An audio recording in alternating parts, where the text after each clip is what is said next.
Good morning from Bangladesh, and it's a great privilege for me today as we all are experiencing a world of pressure, a world of tyranny, and a world of horrible situation out there, especially in different parts of the world like Palestine, Israel, um,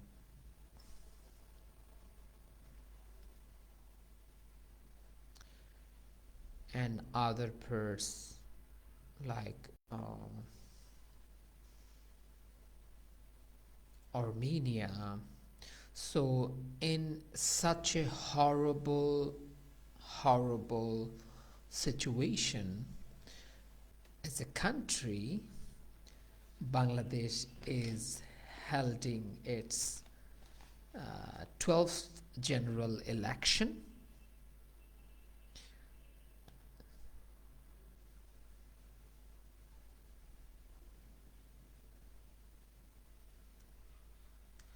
And this election has enormous significance in the national lives of the country, as we firmly trust that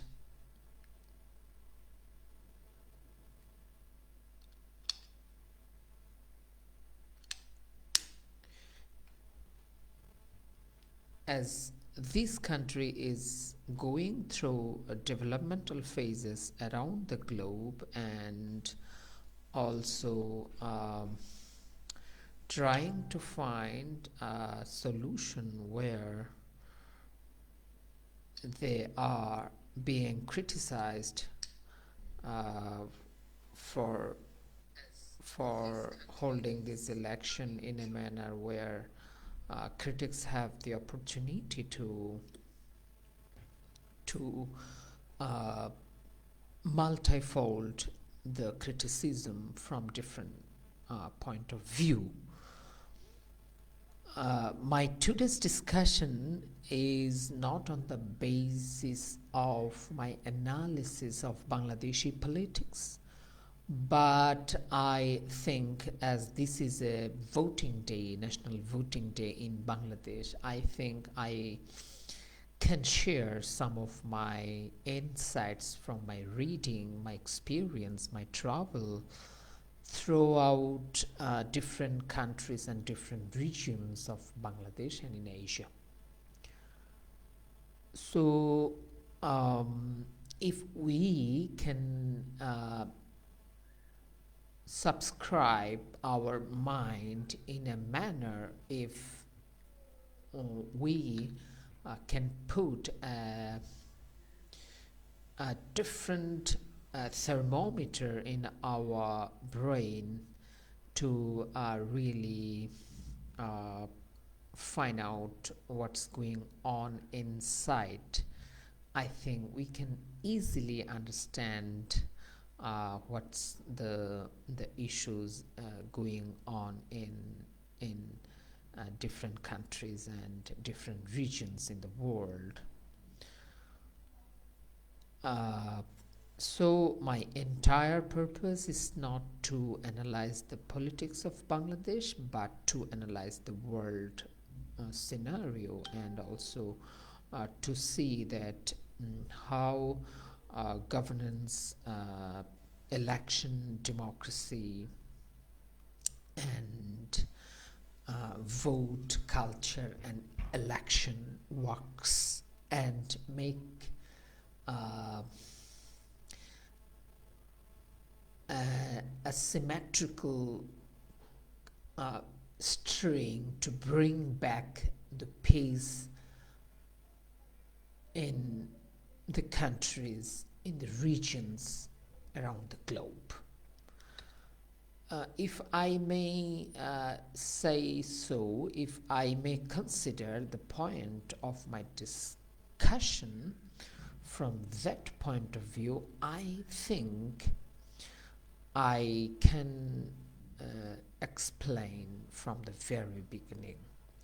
The first point is democracy. If someone wants to understand democracy from a very frank point of view, I think we don't need a textbook explanation or description to democracy. In a very general, frank sense, democracy is allowing people to speak, to write, to talk, to protest, to associate, to take the lead of their own fate, and to understand the way he wants to understand something, and to go outside of his own home to talk about his right, and allowing that opportunity in a participatory manner, and ensuring that is democracy. Now, can I translate democracy in my own way? This is a very important, urgent question. I think democracy can't be translated. It can't be translated. Why I say it? Because if after the colon I put a phrase, an overview of world politics. So throughout the development of my discussion, from democracy to vote to election and to governance, I think I will try to put some points, my pointer, on different maps of a world map. So if I can translate democracy in my own way, which is not even homogeneous, maybe a person's, an individualistic explanation that doesn't allow any other person to ask question about the translation I did of the democracy. So if we look at Democratic People's Republic of Korea, which the name is so long and it has two interesting words, term, democratic and republic, which is not itself. So it uses the term Democratic Republic of Korea, where they translated democracy in their own way. One party, one selected candidate, one ballot, and one vote. So what their explanation of democracy is, we will select the candidate, we are the party, it's your job to go in the booth and cast your finger and come back. Then they form many assemblies, military councils, parliament, where people are talking about the policies and formulating the policies and laws, enacting the laws and passing the bills, and putting all in the basket of administration. And now administrations are being run around the country. So this is their form of democracy, where you cannot talk, you cannot write, you cannot speak, you cannot draw, you cannot walk, you cannot run, you cannot express, you cannot even act. You could do nothing. You will walk even, you will cut your hair, you will trim your nails, you will clothe as per the prescription of the government, which is provided by the assembly, by the parliament, and peoples are being said that, okay, this is the parliamentary decision. This is not a decision by one person, it has been taken by many, 3,000 or 400 or 5,000 administrators or lawmakers. Yes, they do have lawmakers, but in what form? So this is their democracy. Maybe that's why I don't agree to translate democracy in my own way. It should be as per the textbook definition, because if people get chance to translate it, they translate it in this way, as it is translated by very brutally in DPRK or North Korea.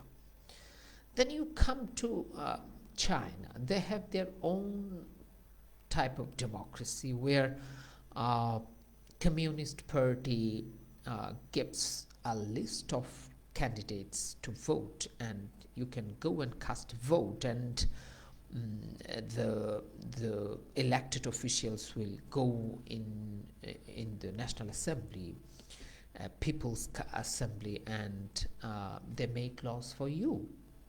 And they are making good laws and bad laws both. But this is their form of democracy, so you cannot take decision to stand for election. And they have their assemblies, parliament, their other councils, and Politburo who takes decision to rule the country. So this is their own form of translation, which I think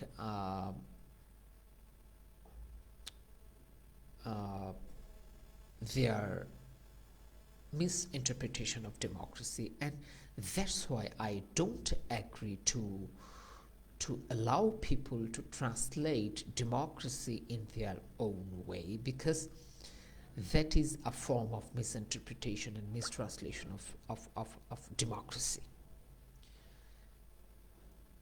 Then let's come to Iran, where the supreme leader is the authority, the ultimate authority of everything. And the supreme leader takes decision, and you can stand for election, but on the principle agreed earlier by the authorities, by the supreme leader, by the supreme guardian council. So you win the vote or not, but you rule as per the set and established terms and conditions. The terms of the TOR, the SOP, is ready, is established. You just jump in, you act as per the instructions of the TOR set for you. You will work as per the SOP, standard operating procedures, set earlier by the Supreme Guardian Council.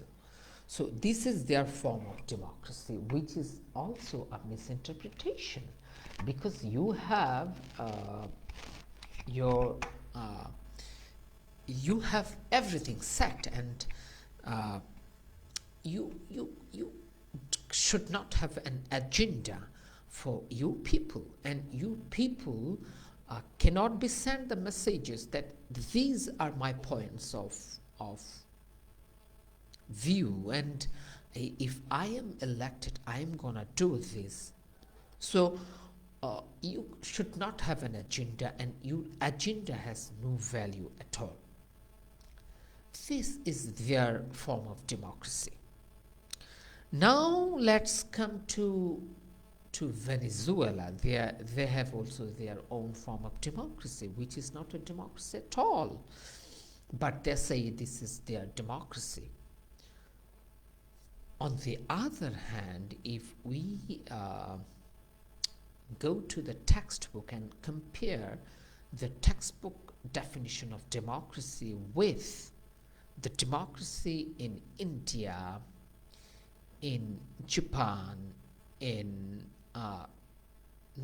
South Korea, in USA, in the USA, in the UK, in the European countries, where if you are elected, you have to have an agenda. You have to convince your people. You have to go to them, convince them, then you win. Now it's your turn to implement, to work, to act as per your agenda, the agenda you have spread out among the people, among your voters. So this is their form of democracy, which is inclusive, which is a good translation, which is interpreted in the way where people can have a say, people can take part in the ruling of the country. And if democracy is interpreted in a wrong way, there people cannot talk, people cannot reflect what they think. On the other hand, if democracy is explained and interpreted in a textbook formula in a way where you can have the opportunity to talk, to take part, to rule the country. And in that sense, you are the part of the power. You are transiting your power through ballot to the parliament by enabling the lawmakers to enact laws to rule the country. Now vote. Vote has also its many forms, and in many cases misinterpretation. There are many countries where government is prescribing you who to vote and how to vote. You have no control on your voting rights. You are going to the booth with one ballot paper, but you have to cast vote on a pre-decided person or on a pre-decided mark. Literally, you cannot choose who to vote. And there are other cultures where you don't need to go to vote centers or both polling station. Your vote is given by or casted by other government agents or ruling party mustangs. Now, what's vote? Vote is allowing myself to cast my vote on the mark I select. And I have not been given pressure to choose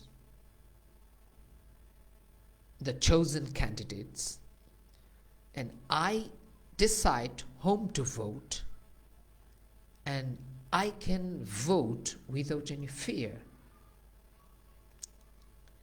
and I can vote freely. So it's not about casting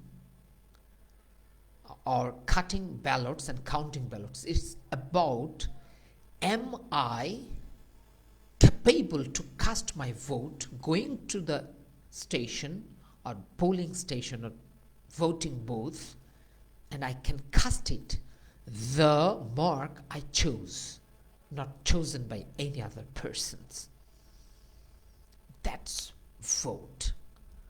But now it has many forms. It has been changed.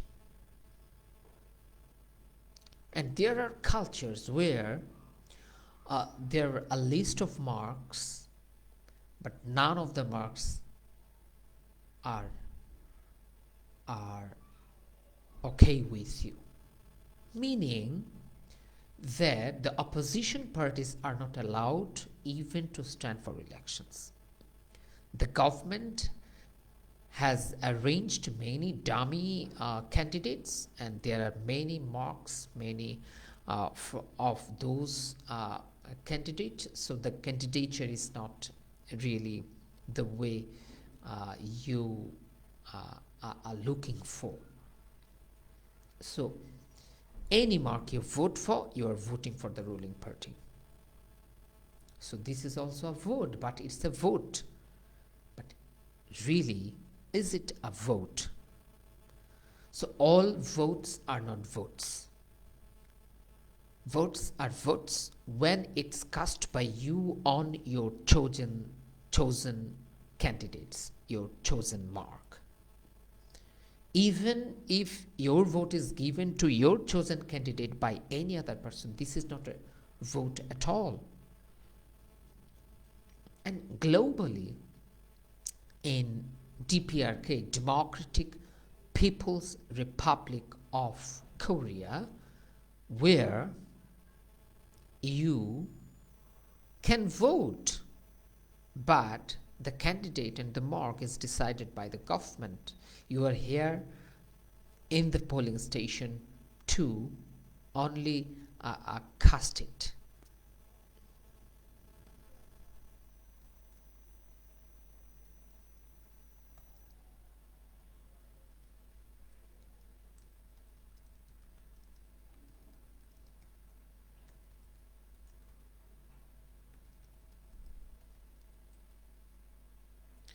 So I think that's also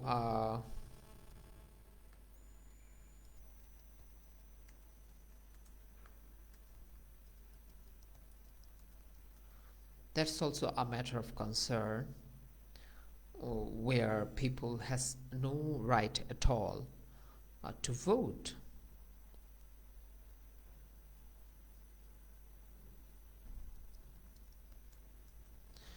So there are many other countries like many Asian nations who find themselves in a critical situation when there is a season of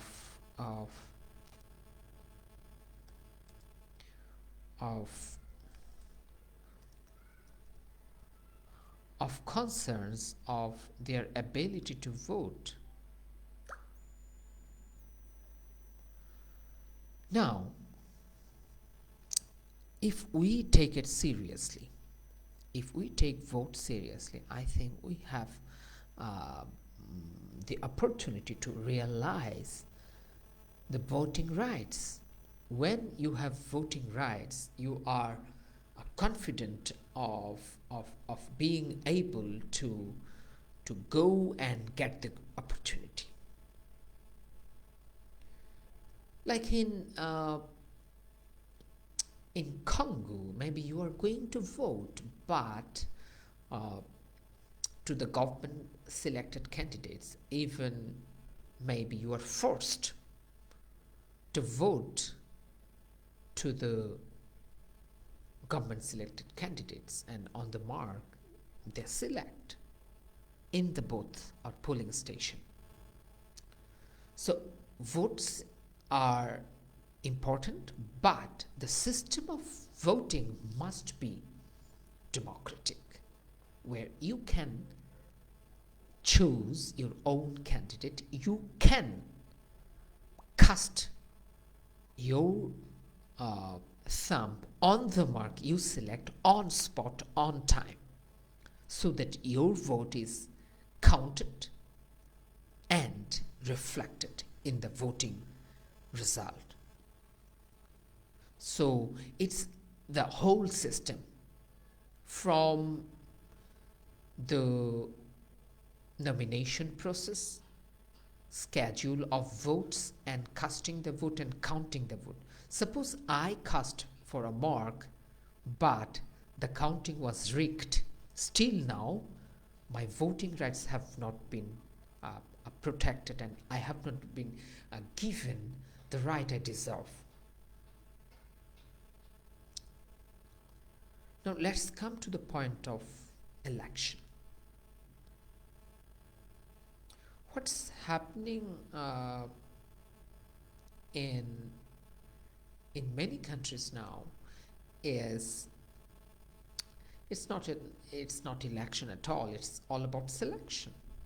I am the president. I am selecting the candidates for me. So they are going to the parliamentary seats or their constituencies and coming back with votes again. So if it is election, it must be democratic from the very beginning to the end. But the elections are being happened on regular basis, means terminally 5 years, 4 years, or 7 years. But still now, you have limited opportunity to vote for the candidate you choose. So if I put a label on something that is pre-decided as election, the process scheduled by the election commission, then nomination submission, then casting votes, then counting, then publishing the result, then the oath taking ceremony, then the power shift. But nothing happened. The election commission members are selected by you, not democratically, your people, your own people. Then a schedule has been declared as per your decision. The nomination has taken place as per your decision. Marks are distributed as per your decision.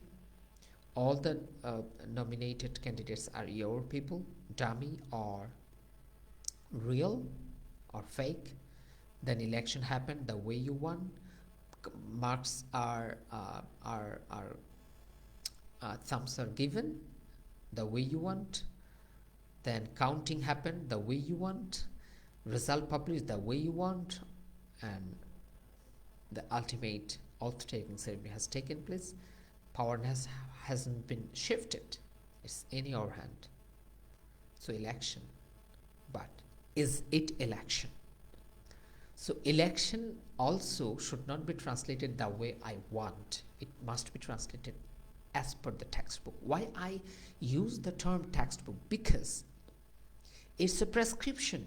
If I don't follow the prescription, if I don't take medicine and pills and injections and other instructions given in the prescription, I cannot be cured. I cannot be okay from the disease. The disease will not be cured. If you want the disease is cured, you have to follow the prescription. If you want democracy, you need to follow a textbook prescription of the democracy, the textbook explanations and system of democracy and vote and election. Now, governance, when there is no democracy, there is no election, there is no voting rights, there is no governance. Upon my head, people who will govern me, they must be coming from my heart, means I chose the mark, the candidate, I go to the voting station, I put my thumb on the mark I chose, counting happened in a democratic way, free and fair, then my candidate wins, means the majority, the popular candidate wins, then he governs me, she governs me. That is the governance. An unelected person, even if he governs with accuracy, with transparency, still now, this is not the governance I want.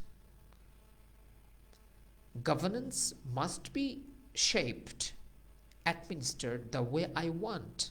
Policy must be formulated the way I want. My choice must be reflected in the policy.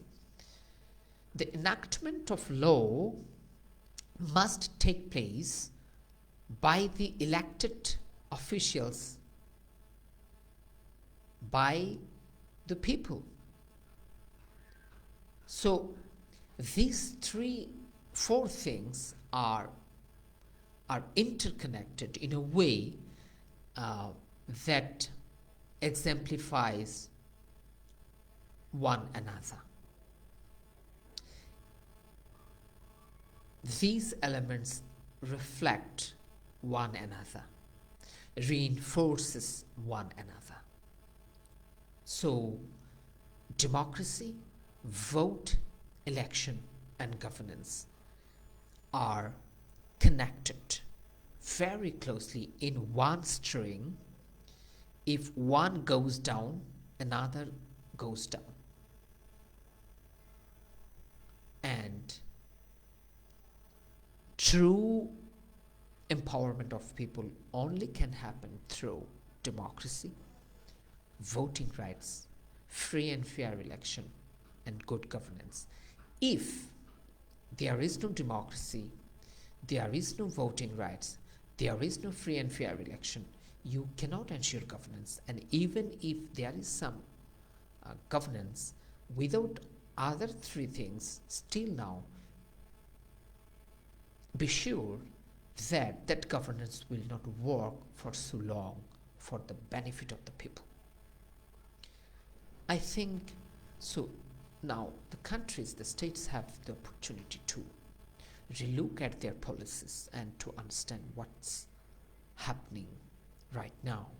And if we truly believe in people's good, we have to admit and agree that governance only can happen if there is democracy, if there is voting rights, if there is election. Thank you very much.